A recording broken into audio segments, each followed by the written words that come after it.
Guys welcome to advantage Kannada YouTube channel. So ಇವತ್ತಿನ ವಿಡಿಯೋದಲ್ಲಿ third year B optional Kannada text book 4ರ block 2 ಘಟಕ 7 lesson ಅಲಂಕಾರ ಸಿದ್ಧಾಂತದ ಬಗ್ಗೆ ಇವತ್ತಿನ ವಿಡಿಯೋದಲ್ಲಿ ತಿಳ್ಕೊಳ್ಳೋಣ. ಹಾಗೆ ನಾನು ನಿಮಗೆ ಈ ಒಂದು ಲೆಸನನ್ನು ನಾನು ಟೆಕ್ಸ್ಟ್ ಬುಕ್ನಲ್ಲಿ ಎಕ್ಸ್ಪ್ಲೈನ್ ಮಾಡ್ತಾ ಇಲ್ಲ, ನಾನು ಏನು ನೋಟ್ಸ್ ಮಾಡಿದ್ದೀನಿ ಅದರಿಂದ ನಿಮಗೆ ಎಕ್ಸ್ಪ್ಲೈನ್ ಮಾಡ್ತಿರ್ತೀನಿ. ಸೊ ಒಂದೊಂದು ಪೇಜಲ್ಲಿ ಎಕ್ಸ್ಪ್ಲೈನ್ ಮಾಡಬೇಕಾದ್ರೆ ನಿಮಗೆ ಅವಶ್ಯಕತೆ ಇದ್ದಲ್ಲಿ ನೀವು ಸ್ಕ್ರೀನ್ಶಾಟ್ ತೊಗೊಂಡು ನೀವು ನೋಟ್ಸ್ ಮಾಡ್ಕೊಬೋದು. ಸೊ ಈ ಒಂದು ಲೆಸನಿಂದ ನಿಮ್ಗೆ ಯಾವುದೇ ಒಂದು ಕ್ವಶನ್ ಕೇಳಿದ್ರು 10 ಮಾರ್ಕ್ಸ್ಗೆ ಅಥವಾ ಟಿಪ್ಪಣಿಯನ್ನು ಕೇಳಿದ್ರು ಕೂಡ ನೀವು ಇದರಲ್ಲಿ ಚೆನ್ನಾಗಿ ಓದ್ಕೊಂಡು ನೀವು ಆರಾಮಾಗಿ ಮಾರ್ಕ್ಸ್ನ ತೆಗಿಬೋದು. ಹಾಗೆ ಯು ಗೆಟ್ ಫುಲ್ ಮಾರ್ಕ್ಸ್ ಅಂತ ಹೇಳ್ತಾ ಸೊ ಇವಾಗ ಲೆಸನ್ ಹಾಗೆ ಹೆಂಗ್ವರೆಗೂ ಸ್ಕಿಪ್ ಮಾಡ್ತೀನಿ ನೋಡಿ, ಎಲ್ಲೂ ನಿಮಗೆ ಬೋರ್ ಆಗಲ್ಲ.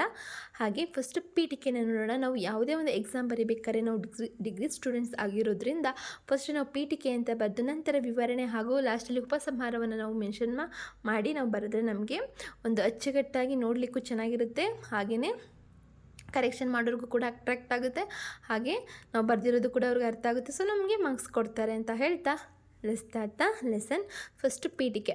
ಅಲಂಕಾರ ಸಿದ್ಧಾಂತವು ಭಾರತೀಯ ಕಾವ್ಯಶಾಸ್ತ್ರದ ಪ್ರಮುಖ ವಿಭಾಗಗಳಲ್ಲಿ ಒಂದು. ಕಾವ್ಯದಲ್ಲಿ ಸೌಂದರ್ಯ, ರಸ ಮತ್ತು ಕಾವ್ಯ ಮಾಧುರ್ಯ ಹೆಚ್ಚಿಸುವ ಅಂಶಗಳನ್ನು ಅಲಂಕಾರ ಎಂದು ಕರೆಯುತ್ತಾರೆ. ನೀವು ಕೇಳಿದ ವಿಷಯಗಳನ್ನು ಕ್ರಮವಾಗಿ ಸುಮಾರು 3 ಪುಟಗಳಷ್ಟು ನಾವು ಇಲ್ಲಿ ನಾನು ಕೇಳಿದ್ದೆ. ಸೊ ಇವಾಗ ತಿಳ್ಕೊಳ್ಳೋಣ ಆಯಿತಾ. 3 ಪುಟಗಳಷ್ಟೇ 3 ಪೇಜಲ್ಲಿ ಕ್ವಶನ್ ಆನ್ಸರ್ಸ್ ಇದೆ. ಸೊ ನಾವು ತಿಳ್ಕೊಳ್ಳೋಣ. ಫಸ್ಟು ಅಲಂಕಾರ ಎಂದರೇನು ಅಂತ ಕೇಳಿದ್ದಾರೆ. ಅಲಂಕಾರ ಎಂಬ ಪದದ ಅರ್ಥ ಅಲಂಕರಿಸುವುದು ಅಥವಾ ಶೋಭೆ ನೀಡುವುದು ಎಂಬುದು. ದೇಹಕ್ಕೆ ಆಭರಣಗಳು ಹೇಗೆ ಅಲಂಕಾರವಾಗುತ್ತವೆಯೋ ಅದೇ ರೀತಿ ಕಾವ್ಯಕ್ಕೆ ಸೌಂದರ್ಯವನ್ನು ನೀಡುವ ಪದಗಳು ಕೂಡ ವಾಕ್ಯಗಳು, ಭಾವಗಳು ಮತ್ತು ಅಲಂಕಾರಗಳಾಗಿವೆ. ಅಂದರೆ ಕಾವ್ಯವನ್ನು ಮನೋಹರವಾಗಿ ರಮ್ಯವಾಗಿ ಮಾಡುವ ಸಾಧನವೇ ಅಲಂಕಾರ. ಭಾಮಹ ಮತ್ತು ಅಲಂಕಾರ ಸಿದ್ಧಾಂತ. ಭಾಮಹ ಅಲಂಕಾರ ಸಿದ್ಧಾಂತದ ಪ್ರಮುಖ ಆಚಾರ್ಯರಲ್ಲಿ ಒಬ್ಬರು. ಅವರು ಕಾವ್ಯಾಲಂಕಾರ ಎಂಬ ಗ್ರಂಥದಲ್ಲಿ ಅಲಂಕಾರಗಳಿಗೆ ಅತ್ಯಂತ ಮಹತ್ವ ನೀಡಿದವರು. ಭಾಮಹನ ಪ್ರಕಾರ ಅಲಂಕಾರವೇ ಕಾವ್ಯದ ಆತ್ಮ ಅಂತ ಹೇಳಿದ್ದಾರೆ. ಹಾಗೆ ಕಾವ್ಯದಲ್ಲಿ ಅಲಂಕಾರವಿಲ್ಲದೆ ಸೌಂದರ್ಯ ಅಪೂರ್ಣ ಅಂತ ಕೂಡ ಹೇಳಿದ್ದಾರೆ. ಅವರು ಶಬ್ದ ಮತ್ತು ಅರ್ಥ ಎರಡರಲ್ಲಿಯೂ ಅಲಂಕಾರಗಳನ್ನು ನಮಗೆ ವಿವರಿಸಿದ್ದಾರೆ. ನಮಗೆ ಟೆಕ್ಸ್ಟ್ ಬುಕ್ಕಲ್ಲಿ ಇದರ ಬಗ್ಗೆನೇ ತುಂಬ ಲಾರ್ಜಾಗಿ ಆನ್ಸರ್ ಇದೆ. ಸೊ ಅದಕ್ಕಿಂತ ನಾವು ಶಾರ್ಟಾಗಿ ಅರ್ಥ ಮಾಡಿಕೊಂಡು ನಮಗೆ ನೆನಪಿನಲ್ಲಿ ಇಟ್ಕೊಳ್ಳೋಕ್ಕೂ ತುಂಬ ಈಸಿಯಾಗಿರುತ್ತೆ, ಹಾಗೆ ನಾವು ಎಕ್ಸಾಮಲ್ಲಿ ಬರೀಲಿಕ್ಕೂ ಕೂಡ ತುಂಬ ಹೆಲ್ಪ್ ಆಗುತ್ತೆ ಅನ್ನೋ ಒಂದು ದೃಷ್ಟಿಯಿಂದ ನಾನು ನೋಟ್ಸ್ ಪ್ರಿಪೇರ್ ಮಾಡಿದ್ದೀನಿ. ಸೊ ನೀವು ಸ್ಕ್ರೀನ್ಶಾಟ್ ತಗೊಳ್ಳಿ ಆಯಿತಾ. ನೆಕ್ಸ್ಟ್ ಇವಾಗ ಏನಿದೆ ನಿಮ್ಗೇನು ಎಕ್ಸ್ಪ್ಲೇನ್ ಮಾಡ್ತಿದ್ದೆಲ್ಲ ನಿಮಗೆ ಟೆಕ್ಸ್ಟ್ ಬುಕ್ನಲ್ಲಿರೋ ಕೊಟ್ಟಿರುವಂಥದ್ದನ್ನು ನಾನು ನೋಟ್ಸ್ ಪ್ರಿಪೇರ್ ಮಾಡಿ ಅದಕ್ಕೆ ಶಾರ್ಟ್ ಆನ್ಸರ್ ಮಾಡಿರೋದು. ಅರ್ಥ ಆಯಿತಾ. ನೆಕ್ಸ್ಟ್ ಕಾವ್ಯದಲ್ಲಿ ಅಲಂಕಾರಗಳ ಸ್ಥಾನವನ್ನು ನೋಡೋಣ. ಕಾವ್ಯದಲ್ಲಿ ಅಲಂಕಾರಗಳು ಅತ್ಯಂತ ಮುಖ್ಯ ಸ್ಥಾನವನ್ನು ಹೊಂದಿದೆ. ಕಾವ್ಯಕ್ಕೆ ರಮ್ಯತೆ ಮತ್ತು ಮಧುರತೆ ನೀಡುತ್ತವೆ, ಭಾವವನ್ನು ಹೆಚ್ಚು ಸ್ಪಷ್ಟವಾಗಿ ವ್ಯಕ್ತಪಡಿಸುತ್ತದೆ, ಹಾಗೆ ಓದುಗರ ಮನಸ್ಸಿನಲ್ಲಿ ಪ್ರಭಾವ ಬೀರುತ್ತದೆ, ಕಾವ್ಯವನ್ನು ಸ್ಮರಣೀಯವಾಗಿಸುತ್ತದೆ. ನೆಕ್ಸ್ಟ್ ಅಲಂಕಾರಗಳ ವಿಧಗಳು. ಶಬ್ದವಾಗಿ 2 ವಿಧಗಳಾಗಿವೆ. ಒಂದು ಶಬ್ದಾಲಂಕಾರ ಮತ್ತು ಅರ್ಥಾಲಂಕಾರ. ಈಗ ಶಬ್ದಾಲಂಕಾರದ ಬಗ್ಗೆ ತಿಳ್ಕೊಳ್ಳೋಣ. ಅನುಪ್ರಾಸ ಅಂದರೆ ಒಂದೇ ರೀತಿಯ ಅಕ್ಷರ ಅಥವಾ ಧ್ವನಿ ಪುನರ್ವರ್ತನೆಯಾಗುವುದಕ್ಕೆ ಅನುಪ್ರಾಸ ಅಂತ ಕರಿತೇವೆ. ಉದಾಹರಣೆಗೆ ಅನ್ನದಾನವ ಮಾಡುವರಾಗಿ, ಅನ್ನ ಚಿತ್ರವನ್ನಿಟ್ಟವರಾಗಿ, ಅನ್ಯ ವಾರ್ತೆಯ ಬಿಟ್ಟವರಾಗಿ, ಅನುದಿನ ಭಜನೆಯ ಮಾಡುವರಾಗಿ. ಇವಾಗ ಯಮಕ. ಒಂದೇ ಪದ ಪುನಃ ಬಳಸಿದರೂ ಅರ್ಥ ಭಿನ್ನವಾಗಿರುವುದನ್ನು ನಾವೇನಂತ ಕರಿತೇವೆ? ಯಮಕ ಅಂತ ಕರಿತೇವೆ. ಉದಾಹರಣೆಗೆ ಕಾಲಕ್ಕೆ ಕಾಲವೇ ಕಾಲು ಹಾಕುತ್ತದೆ ಅಂತ.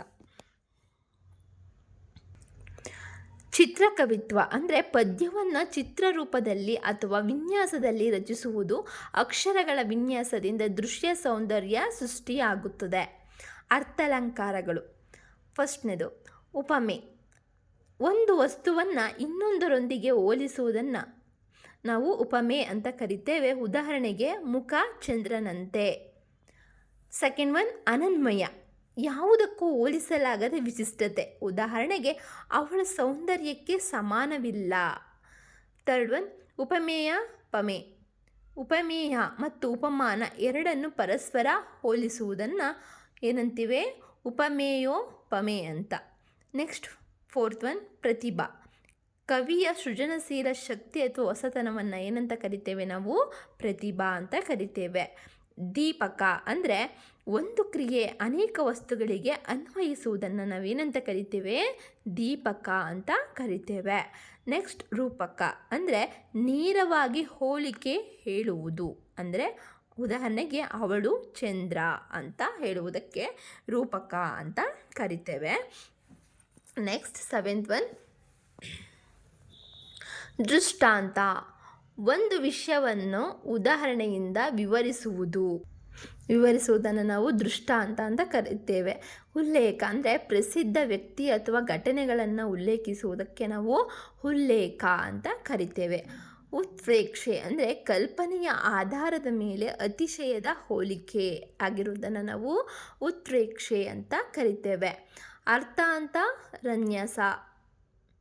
ಅರ್ಥಾರನ್ಯಾಸ ಒಂದು ಮಾತನ್ನು ಮತ್ತೊಂದು ಮಾತಿನಿಂದ ಸಮರ್ಥಿಸುವುದು ಅನ್ನೋದಕ್ಕೆ ನಾವು ಅರ್ಥಾಂತರನ್ಯಾಸ ಅಂತ ಕರಿತೇವೆ. ಅಪ್ರಸ್ತುತ ಅಂದರೆ ಪ್ರಶಂಸೆ. ಒಂದು ವಿಷಯವನ್ನು ಹೇಳಿ ಮತ್ತೊಂದು ವಿಷಯವನ್ನು ಪ್ರಶಂಸಿಸುವುದಕ್ಕೆ ನಾವೇನಂತ ಕರಿತೇವೆ? ಅಪ್ರಸ್ತುತ ಪ್ರಶಂಸೆ ಅಂತ ಕರಿತೇವೆ. ಶ್ಲೇಷ ಅಂದರೆ ಒಂದು ಪದಕ್ಕೆ 2 ಅಥವಾ ಹೆಚ್ಚು ಅರ್ಥಗಳಿರುವುದಕ್ಕೆ ನಾವೇನಂತ ಕರಿತೇವೆ? ಶ್ಲೇಷ ಅಂತ ಕರಿತೇವೆ. ಅತಿಶಯೋಕ್ತಿ ಅಂದರೆ ಅತಿಯಾಗಿ ವರ್ಣಿಸುವುದು. ಉದಾಹರಣೆಗೆ ಅವನು ಪರ್ವತ ಎತ್ತಿದ.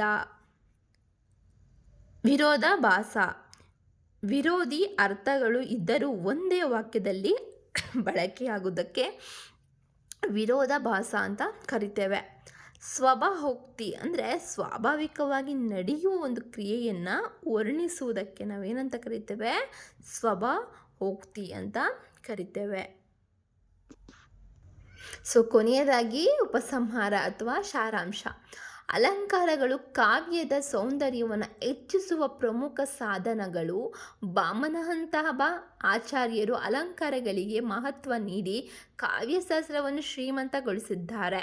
ಶಬ್ದಾಲಂಕಾರಗಳು ಧ್ವನಿಯ ಸೌಂದರ್ಯವನ್ನು, ಅರ್ಥಾಲಂಕಾರಗಳು ಭಾವದ ಆಳವನ್ನು ಹೆಚ್ಚಿಸುತ್ತವೆ. ಅಲಂಕಾರವಿಲ್ಲದ ಕಾವ್ಯವು ಆಭರಣವಿಲ್ಲದ ದೇಹದಂತೆ.